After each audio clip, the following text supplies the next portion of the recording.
fíjese que en la Ciudad de México ya se busca aprovechar el agua de lluvia, principalmente en las zonas donde hay escasez de líquido. Vamos a ver esta nota.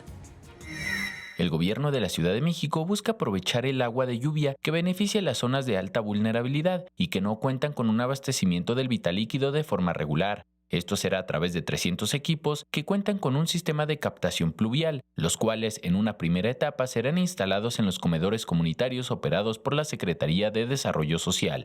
Para que los comedores que tenemos en estas zonas, en las zonas altas, en las zonas donde tenemos escasez de agua, pues cuenten con este sistema, para que nos concentremos ahí, para que a ninguna les falte su sistema de captación de agua de lluvia. También se dará prioridad a las viviendas que padecen escasez de agua potable.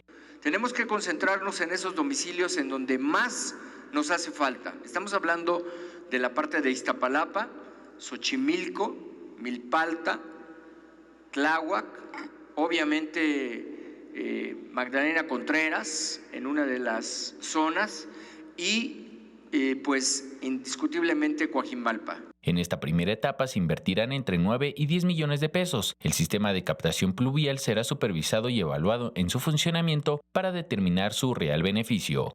Con imágenes de Javier Cordero para Capital 21, Enrique Muñiz.